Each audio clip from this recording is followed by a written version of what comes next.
topic is Cacophony of Voices. I've been studying modern Korean literature during the Japanese occupation. The last 10 months I've been here in Korea. Okay, let's move on. All right, I'll just break down some definitions. Modern, what is that? Denoting a current or a recent style or trend in art, architecture, or other cultural activity marked by a significant departure from traditional styles and values. Turn it off. Yeah, we just turned it off. Turn it on? Why? Turn what off? It is off. It's okay, I don't need a mic. I'm good. I don't need a mic. All right, literature. What's literature? Everybody knows what literature is, right? Writings of a country or period. I think that's important, country and period. Cacophony, a harsh, discordant mixture of sounds. What's discordant? I had to look it up. Disagreeing or incongruous, characterized by quarreling and conflict of sounds, harsh and jarring because of a lack of harmony. All right, modern Korean literature's cacophony. What is that? Bruce Fulton and Youngmin Kwon, who are leading modern Korean lit scholars, say that instead of a harmony, there was a cacophony of voices. Pure versus socially engaged fiction, class-conscious as opposed to bourgeois writing, cultural nationalism versus accommodation to Western influence, urban-centered experimentation in contrast with rural-centered traditional lyricism. Okay, so there's a lot there. Oh, is it working now? You can come around. Oh, is it working now? You should have. Can you hear me now? Okay, okay, good. Okay, so there's a lot there, right? Which is why it's a cacophony. I'm not going to go into theory so much because I don't see the point of it.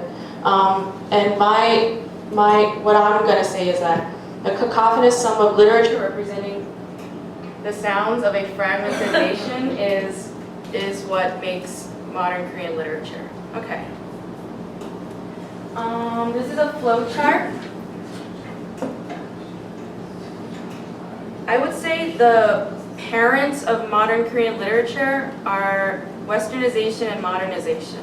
So Korea, before it was Korea, was Joseon. And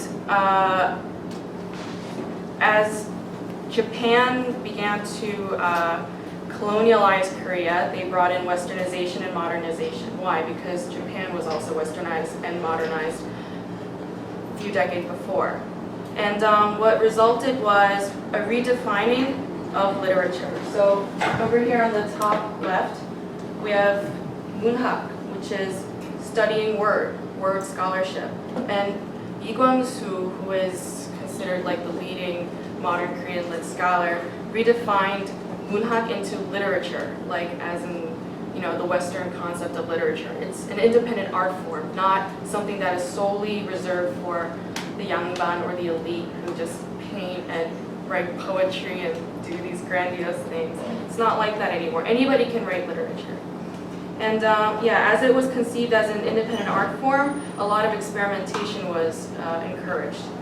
Ideas for experimentation would come from overseas education.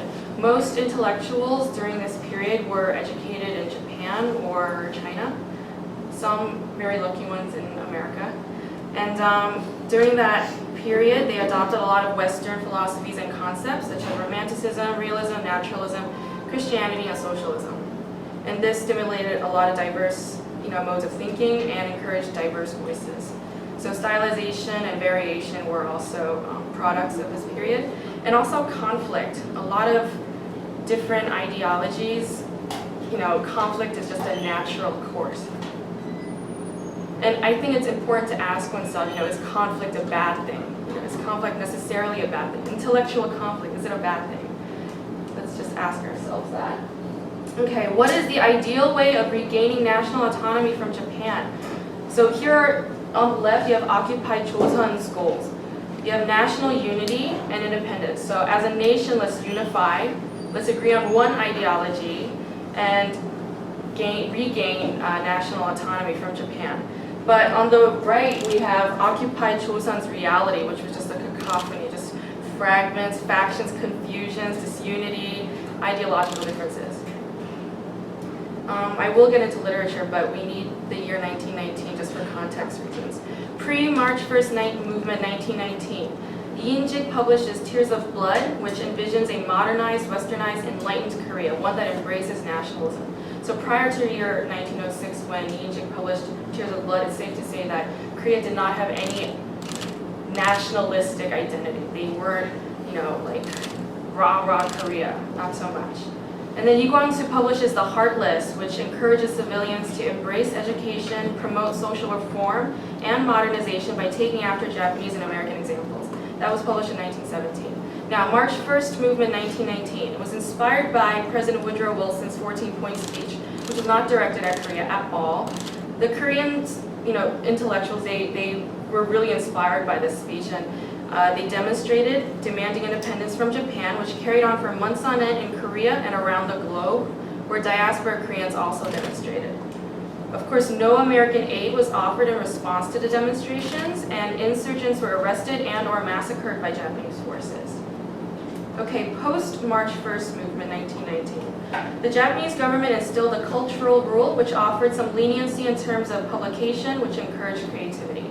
So after the Japanese saw that, Koreans are unhappy and, they want more freedom, they're like, okay, we'll give you some leniency. So there were a lot of independent magazines that were being published at this time.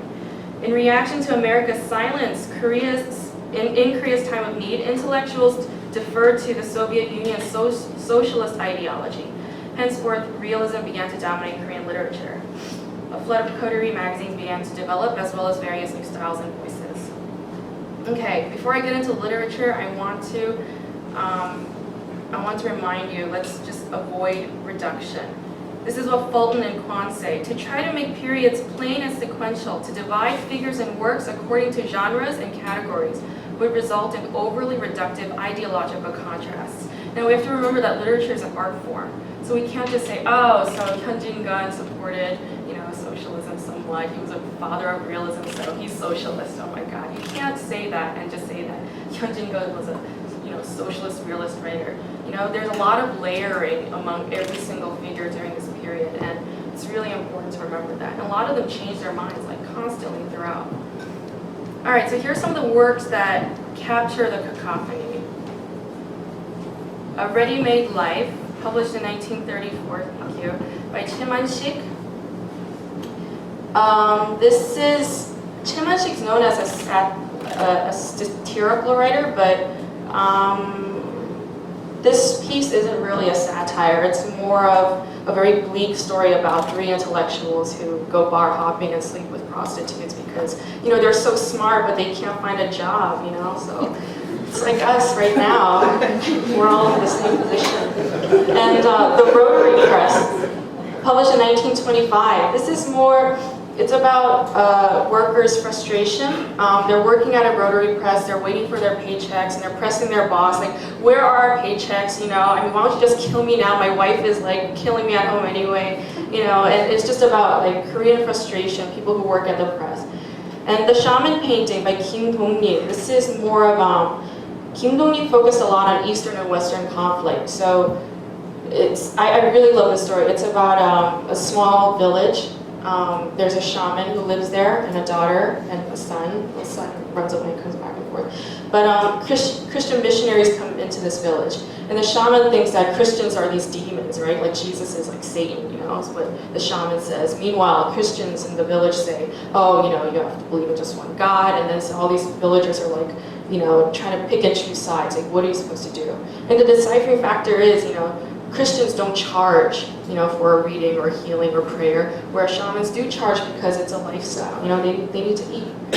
A Society That Drives You to Drink by Hyun Jin-gun. I will talk about this briefly, and The Heartless I will also discuss. Hyun Jin-gun. I have these squares here because he's a very complex figure. He was born in Daegu in Korea.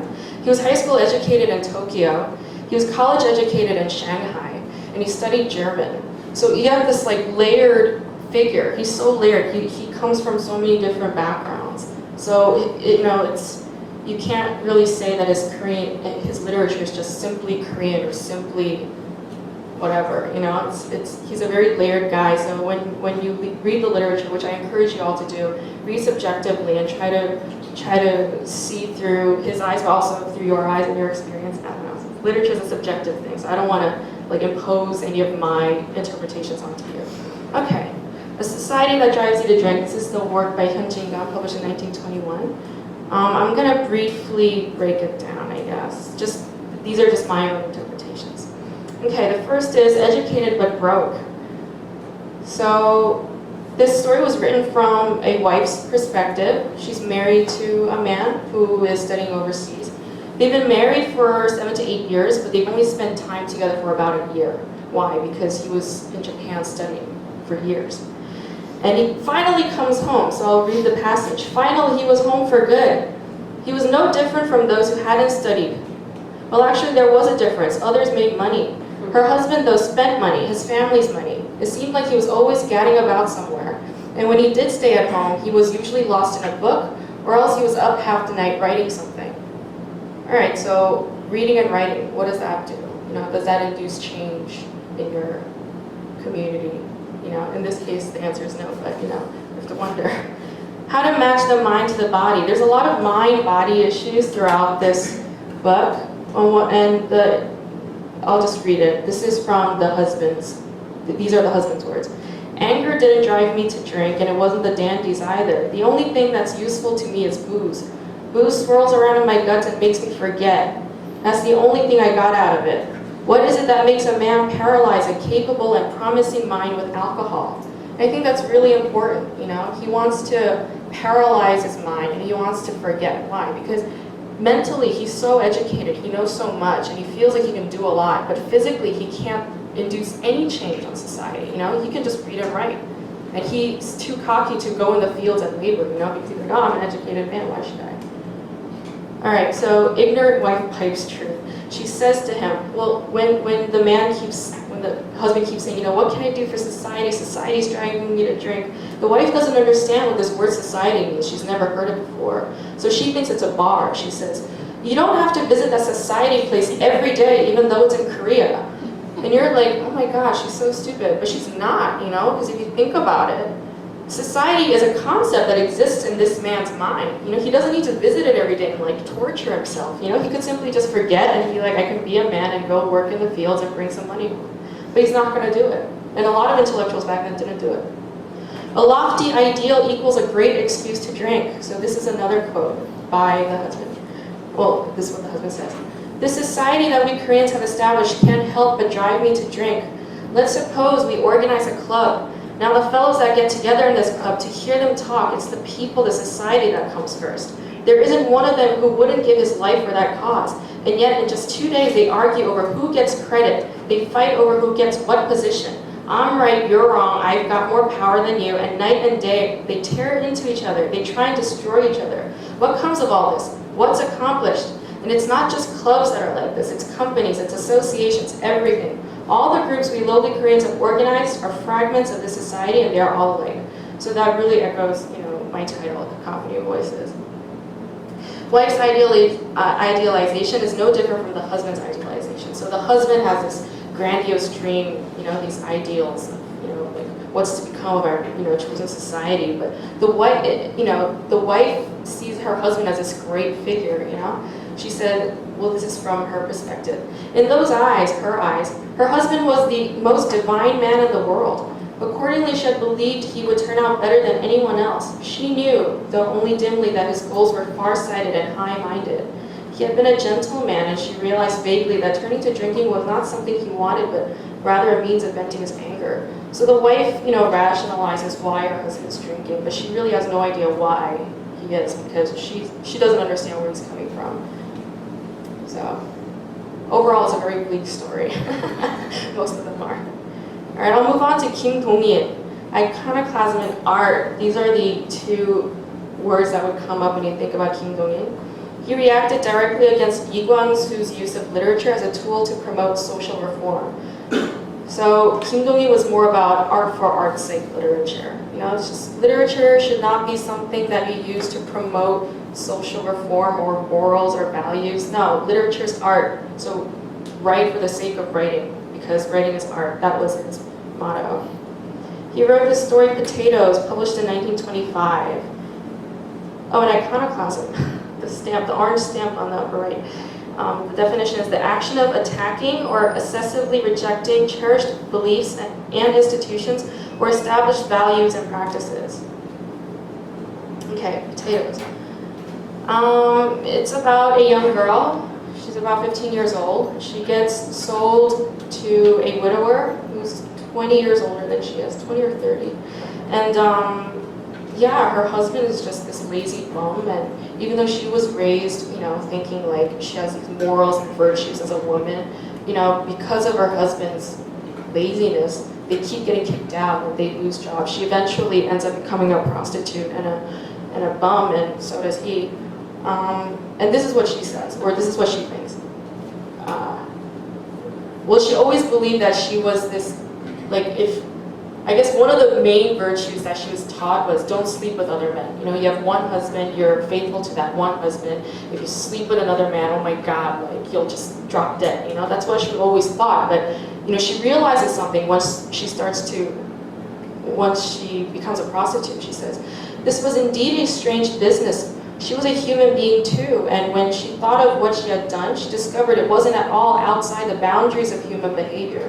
So this just undercuts, you know, morals and virtues and all that, right? But eventually she dies, you know, one of her lovers kills her. And I thought this was really significant because the significance of the protagonist's death is an indication of iconoclasm. So Kim Dong-il isn't saying that morals is necessarily a good thing, but he's not necessarily saying that having no morals at all is a good thing either, you know. So I thought it was brilliant of him to do that. All right, so this is again art for art's sake, pure literature.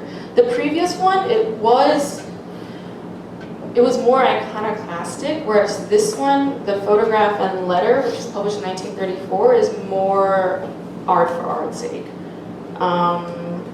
Reason being, it's simply about a man who starts having an affair with a married woman.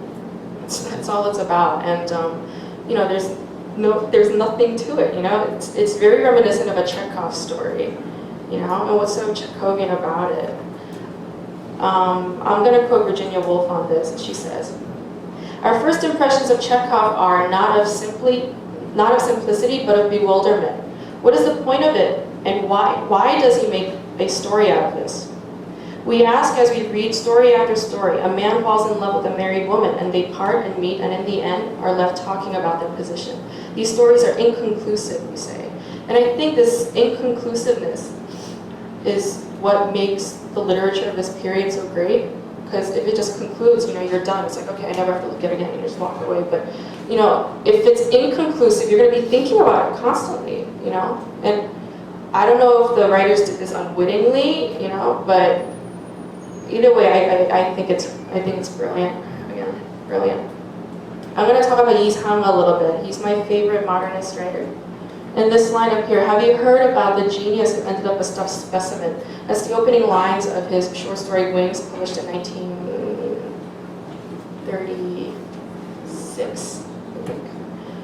He was an architect, poet, essayist, fiction writer. And I think him being an architect has a lot to do with, you know, his style of literature. I'm not going to go into it too much because, like, there's too much theory involved and it's really confusing. But yeah, it's really difficult to sum up his literature because they're so rich, and I couldn't possibly do it. So what I'll do instead is encourage you to read it. Wings, published 1936, is about a whipped husband who is married to a prostitute and stays in his room all the time. So it's already like such a provocative premise. You know, I would want to read it if I hadn't read it already.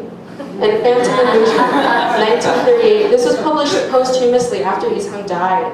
And again, this is really difficult for me to sum up. I would just say an existential love triangle. I don't know. It's a love triangle, sort of, but kind of not. And yeah, just read it. It's really great. And yeah, they're all published. Everything I'm reading off right now, the list of short stories, are all published in translation in English.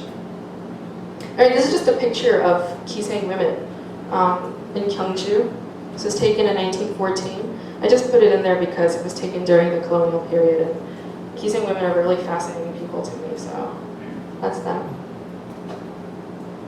Alright, I'm going to talk about Kim Hwan-gi a little bit. He is a modernist painter and essayist. And he was married to Kim Hyung-an, who was born 1916 and died 6 years ago. She was a former wife to Yi Sang, the guy we just talked about. And she herself was a modernist painter and writer. And the reason why I'm talking about these two figures is because Kim Hwan-gi's paintings had a lot of influence on me during my Fulbright grant period. And I find this woman really fascinating because she basically married two of Korea's greatest modernists ever. It's like, oh my god. Okay, this is a Hwan-gi. Oh my god, you can't really see it too well, huh? Basically, you have 1, 2, 3, 4 lines cutting through, and they're little compartments, and they make up winding circles. And inside each compartment is a dot. I don't know how many dots there are, like 3,000? About 3,000. And yeah, this painting to me really represents what modern Korean literature is fundamentally, because each dot in the painting it's a dot, you know? Generally they're all dots and they're all squares, but each dot is different, you know? They carry their own singularity, I would say. And yeah, like I just needed, you know, what painting best represents modern Korean literature. I was thinking about that like since the day I got here actually, and I was really glad to find Kim Hwan-gi's paintings. Oh, and this was a review published in 1972. The reviewer says, Hwan-gi's paintings use this amazing personal vocabulary to express the universal. I thought that was really poignant and very true. Okay. This is just a re-illustration. Another Fulbright researcher did this on the computer. He just re-illustrated Hwan-gi's painting exactly. It took him 20 hours, and he did it. And he and I were both doing it as like an exercise to delve into the artist's mind. Like, what is it like to be a modernist painter who is from Korea but lived in New York? Like, what is that like? And yeah, it was actually quite helpful. And what I decided to do was cut up like little pieces of words and then paste them onto the drawing. So it looks pretty awesome. But yeah, we just did it as an exercise, just for discipline reasons, I guess. I don't know why we did it really. Okay, 어디서 무엇이 되어 다시 만나랴. So this is actually a quote by a modernist poet, and it really influenced Kim Hwan-gi and Kim Hwan-gi, who's the man on the left. It really influenced his New York paintings. So this painting here on the very left, far left, this was painted in 1953.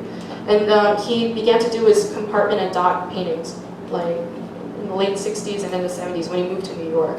And Kim Kwon-sub, who is the modern poet I will discuss now, he was a tremendous influence, and this poem specifically influenced that.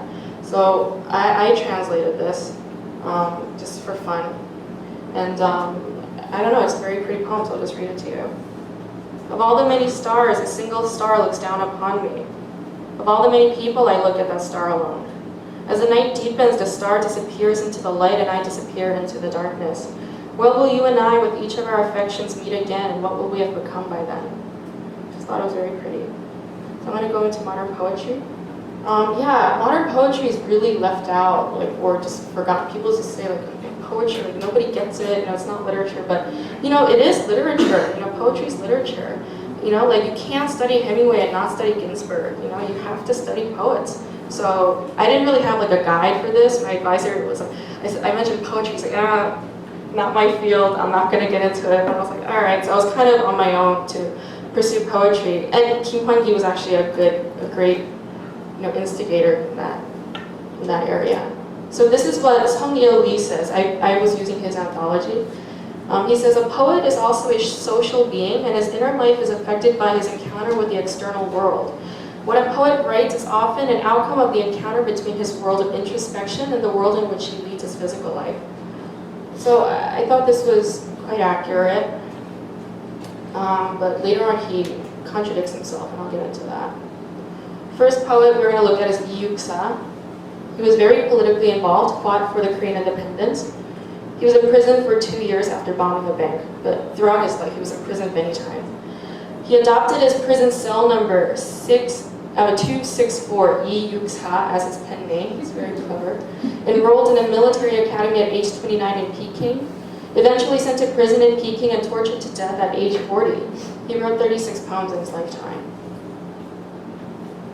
Okay. And this is what Sung-Yil Lee says about his poetry. His poetry is a manifestation of the fusion of the contrasting elements in life that appear mutually exclusive. The soul and the body, passion and reason, intellect and action, and most of all, the world of poetry and the world of politics. Poetry often provided him with moments of temporary relief from the pressing thoughts of politics from which he was never free at any moment in his life. So that last sentence kind of contradicts what Sung-Yil Lee said earlier. You know, I don't think that he was ever relieved from these pressing things weighing on his mind, like politically, you know? Like, when am I gonna die? Like, who's gonna find my papers and kill me? He was always thinking about it, because it shows up in his poetry. So this is a poem called a monologue. I'll read it briefly. My face bleaching like cold mica may look imbued with the shade of death, for I'm standing under the moon. My shoulders higher than a mast tower above the web-like clouds, and I hear the winds and the waves below my ears. Lonesome as a wandering seagull, how can I know my journey's end? I let my thought drift on a flag. That's very provocative. As the cabin windows are draped in blue and the candle drips melting nostalgia, the canal bears its nightly rainbow. Spreading a pair of wings like a bat in the gloom of a cloudy night, I shall rise to gleam in the air. Shall I fade away when the cocks crow? As the white mist spreads at dawn, I shall descend to flow with it. So yeah, you know, he's talking about death. He's talking about his shoulders being higher than a mast. I feel like the sound of the wind and the waves below his ears is like a sound of a crowd. And you know, I let my thought drift on a flag. It's like, how can you say that he wasn't thinking about independence or Korea when a quote like that comes out? I'll move on to Yoon Dong-ju. He was born in Manchuria to exiled parents, Korean parents. He began writing at age 12. He attended Yunhee Liberal Arts College, which is now Yonsei University. He graduated in 1941. He studied English literature in Japan. He was imprisoned after being suspected for participating in the national independence movement. He died in prison, possibly due to medical experiments the Japanese performed on Korean prisoners, as his letters to home suggest. And Sung-Yil Lee says no evidence that he had been engaged in any political activity. There are no evidences of such political activity. And he also says that Yoon Dong-ju was like this, he was a real pansy. Like, he didn't know like how to go out and be a guerrilla fighter or like, you know, write like anarchist papers. He didn't know how to do that. He just like knew how to just like think all the time and, you know, read on Kierkegaard. Like, he loved things like that. He didn't really do too much fighting. Okay, it's a long poem and it's kind of pointless, so I'm not going to read it, but it's actually, you know, it has a point if you're into poetry, but you know, it's too long and we're pressed on time. So. All right. A cacophony is a natural course. So earlier on I asked you, is conflict, is cacophony a terrible thing? And there is no, you can't say whether it's a good or bad thing. It's just a natural course. It's just supposed to happen. According to French philosopher Jacques Derrida, there is no such thing as a single cultural identity or entity. And this is exactly what Korean intellectuals were trying to conceive at the time. They were like, we all need to be one, we need to agree on one ideology, we all need to be one and overthrow Japan. But it was like a flawed start. You know, it was never going to happen. It is okay because it's not supposed to happen. Derrida proposes that we rethink the ideal of cultural unity through the generalization of a concept of cultural and individual disunity.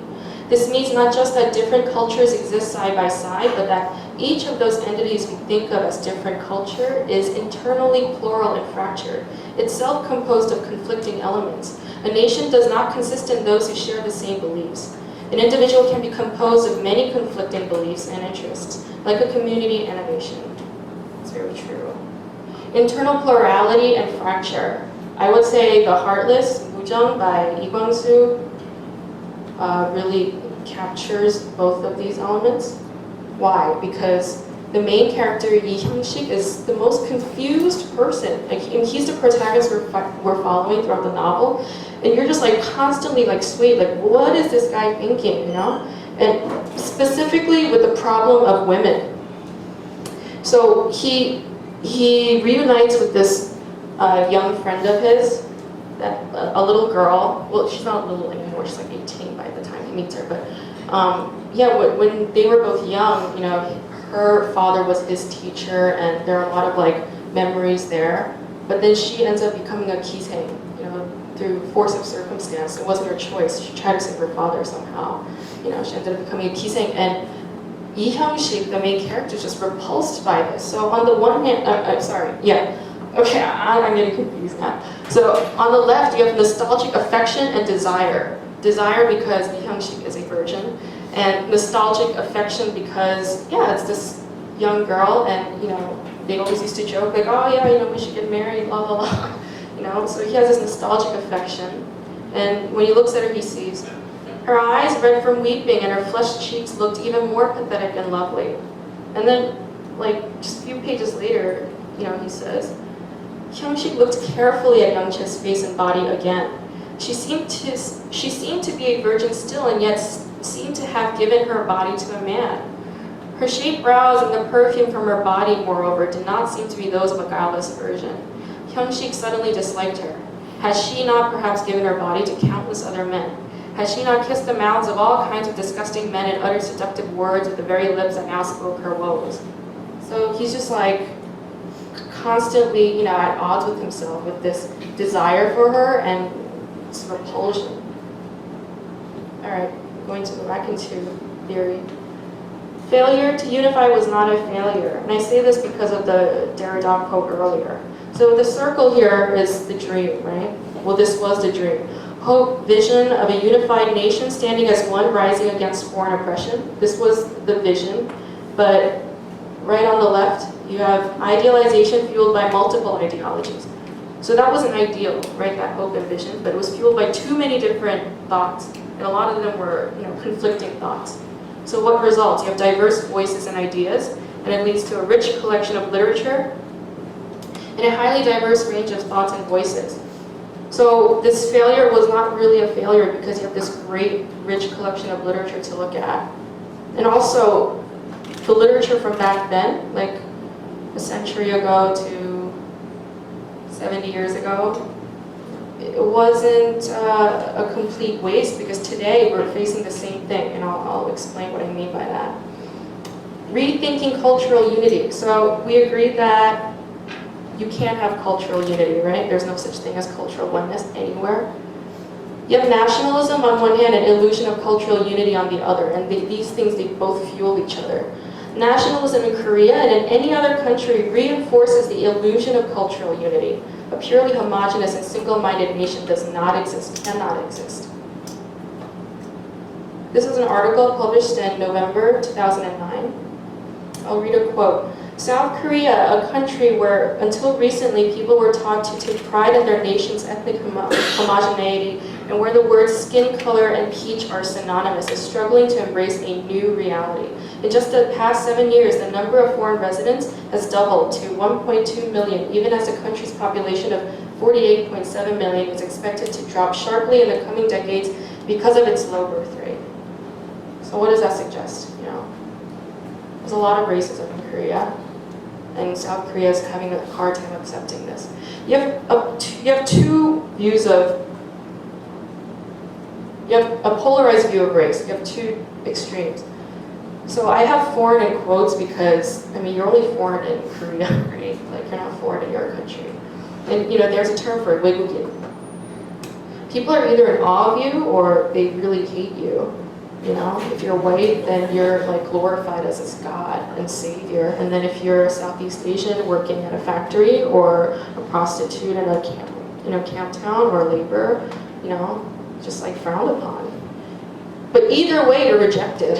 What I mean by that is, Korean nationalism has this mentality of pure blood lineage. You know that, you know, 한국 피가 흐른다. You know, people have said that to me. You know, you have Korean blood flowing in your streams. I'm like, I don't know. How do you know what like my blood is like and where does I don't understand. You know, like why do you say that? It's so racist. You know. So I have acceptance here on the bottom. It's just a non-issue. Acceptance, whether they accept you or not, who cares? You know, just write literature, because that's the only thing you can do, or I can do at least. Non-Korean Koreans in Korea. I know that sounds really like strange and like confusing and radical, I don't care, I'm just gonna say it. Korea's acceptance of its current state of diversity is a must in order to accommodate its growing state of diversity that will continue on through the future. So Korea's continuously going to become diverse, and more people are moving in. There are a lot of, interracial marriages. Is it cool to say that? Here's my theory. I have literature as a vehicle. I'm going to say that you use literature as a tool to heighten understanding and awareness, and eventually maybe acceptance of diversity will be possible. So it's very idealistic, but I think it'll work. Anybody of Korean ancestry anywhere in the world can write and call their works Korean literature. Why? Because calling something anything is up to the writer and to the reader. It doesn't matter what the publisher says. It doesn't matter like what the nation says. It's just if you say it's Korean literature, it is. The audience says no, it's not, or somebody says yes, it is. Then it's both. So it's very subjective. Let's think about subjectivity. Anybody living the Korean experience should write. Such works can be considered Korean literature. So let's say, there's a daughter of a mother who works at a factory, who's, let's say, maybe Cambodian or Vietnamese, and her father is a laborer on a farm and he's Korean. The daughter will have these issues, right? No doubt. And how is she going to make her story known? Just encourage her to write. And we have plenty of ETAs here, you guys can do the same, right? Does it have to be in Korean in order to be considered Korean literature? No, I don't believe so. Why? Because the American example, you have Lolita, right, by Vladimir Nabokov. It's a beautiful book, you should all read it. And this is considered American literature, College professors make their students read it, say, oh, it's 20th century American, read it. But the narrator uses 3 languages. He uses English, French, and Russian. And he doesn't put in any footnotes at the bottom, like translate, the Russian or the French. You just have to read it and then go to your friends who know French and Russian and say, what does this say, But I really love that, self-write that Nabokov just took. He's like, I know these 3 languages very well. I know them intuitively, so I'm just going to put them in wherever I feel like. And I think Korea right now has a lot of that going on. I've met students at Yonsei who speak French fluently, speak English fluently, who speak Russian fluently. I mean, back in the modern period, modern intellectuals spoke Japanese fluently. All of them knew Sino-Korean, the Hanja, they all knew it, and some of them knew English. So why not? We have 2 American films by director Jim Jarmusch, who's my favorite American director. In both Down by Law and Mystery Train, in Down by Law he uses, Roberto Benigni just uses Italian throughout, just uses Italian constantly. And there are no subtitles, and I thought that was the right thing to do, just do it, man. If you just put in subtitles, it's just gonna get confusing, and some things can't quite be translated from the Italian into English because things get compromised and lost, blah, blah, blah. But Jim Jarmusch said, this is still an American film, Italian's in there. And then you have Mystery Train, also by Jim Jarmusch. You have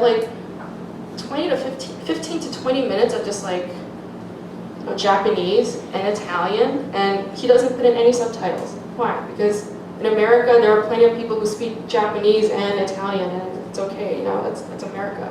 And do I think that Korea's taking after America? In a lot of ways, I do. So, diversity is definitely possible here. It's happening, whether it's possible or not. So, okay, Korean literature in various languages. This is written by a student at Yonsei. She's a Korean student. It's called Set of 3. And it's a homophonic translation poetry, meaning she wrote the first poem in French, and then she translated it phonetically into Korean. And there's some words that actually make sense in Korean, which is, I guess that was the poetic part of it. And then she retranslates the Korean into English, again phonetically. And she calls this Korean literature. This is another one. This is a concrete poem or shape poem or typography poem, whatever you want to call it. It has English and the Hanja, and it makes up this poem, which is actually an illustration of a monk. And she calls this Korean literature. And these were published 2-3 weeks ago. Idiosyncratically Korean, though written in English. Okay, so one of our fellow ETAs, Ben Forney, has been experimenting. He teaches middle school students in Mokpo, their first, second, and third year middle school students. So in order to gauge their sense of the English language, which is like quite interesting, it's very different from native English speakers, he encouraged them to write poetry and just like freestyle writing. And the results are really, really something. It's, you know, quite hilarious. So I'll read some to you. New Semester. New Semester by Bae Hyung-seok. When it turns to fall, the wind blows to us. The leaves fall down the street. Students go to school with various minds. Birds are singing, flowers say hello.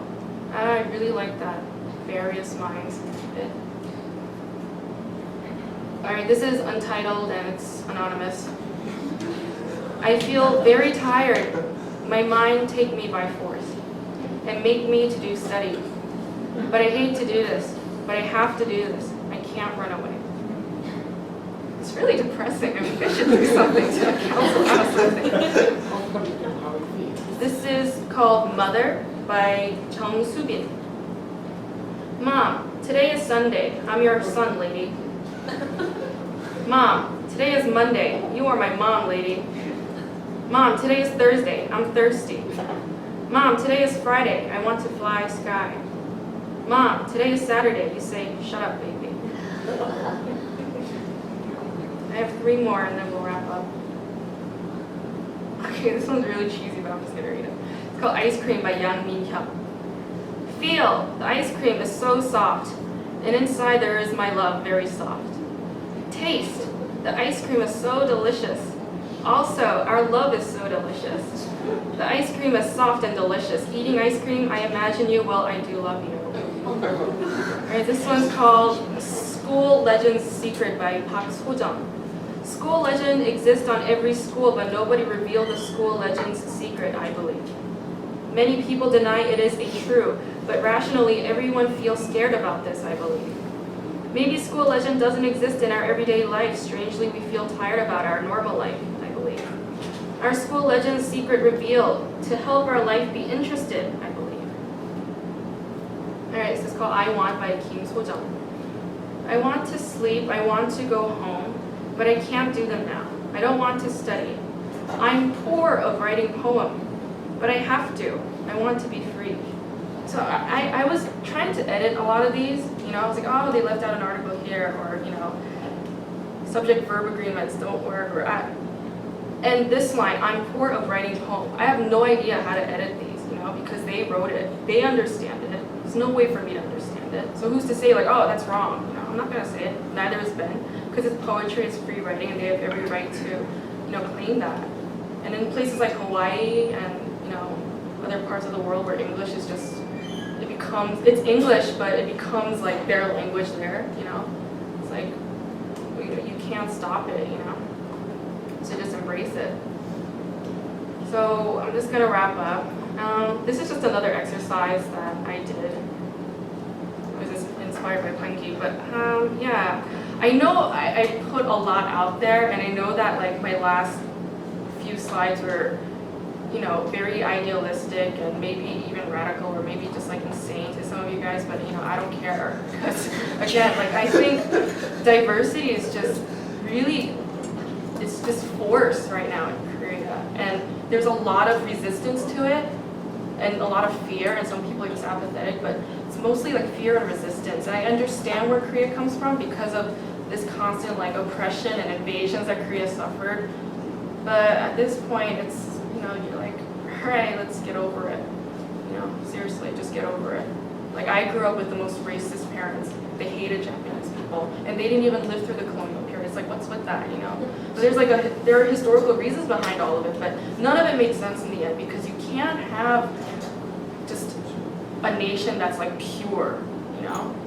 It shouldn't be that way, and it doesn't work that way. I don't think people work that way, so it's basically the point of my presentation. Thank you for your time.